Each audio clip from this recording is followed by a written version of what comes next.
البدايات كلمة جميلة كلها أمل وتفاؤل. لكن هل فعلا كل بداية بتحطنا على الطريق المناسب لينا؟ لأن كل بداية وراها اختيار، وكل اختيار بيكشف لك جزء من الطريق مش الطريق كله، وبياخد منك وقت ومجهود وطاقة. تخيل نفسك واقف على أول الطريق، لسه مخلص المدرسة ومحتار تدخل أي كلية، أو مخلص الجامعة ومحتار تبدأ في أي وظيفة، أو واقف عند مفترق طرق وبتسأل نفسك أكمل في طريقي ولا آخد طريق جديد. في اللحظة دي هتبني اختيارك على إيه؟ على الحاجة اللي بتحبها وتستمتع بيها، ولا الحاجة اللي بتعرف تعملها وشاطر فيها؟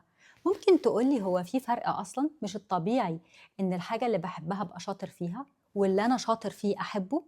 معك حق، الميول والقدرات ساعات بيتقابلوا لكن مش دايما، وإنك تعرف الفرق بينهم ممكن يغير طريقة تفكيرك. وقبل ما أجاوبك خليني أعرفك على علي اللي نجاحه كان سبب حيرته. علي زي أي طفل كان عنده فضول يجرب ويتعلم، وبدأ يلعب سباحة وهو صغير، وفي البداية كان بيستنى ميعاد التمرين وينزل المية بحماس ويفرح كل ما يحس إنه بيتحسن. ومع الوقت علي كبر وبقى بيدخل بطولات ويكسب ميداليات. أهله شايفين فيه بطل، ومدربه شايف مستقبل كبير، لكن محدش كان شايف اللي بيحصل جواه.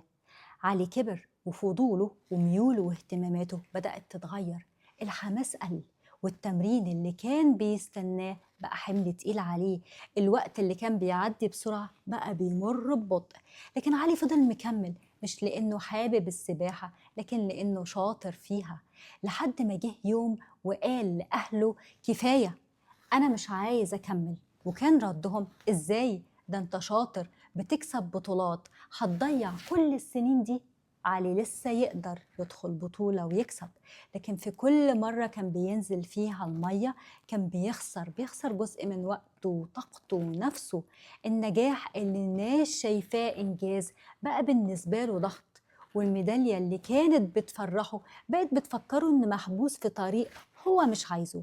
وكل ما كان علي بيكمل كانت المسافة بين قدراته وميوله بتكبر. يمكن تكون زي علي شاطر في حاجة والناس شايفة نجاحك لكن قلبك مش فيها، أو العكس، بتحب حاجة لكن قدرتك فيها لسه محتاجة وقت وتدريب.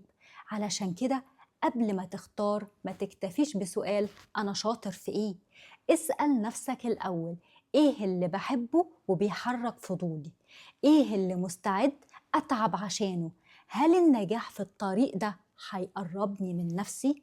البداية الحقيقية إنك تختار طريق شبهك.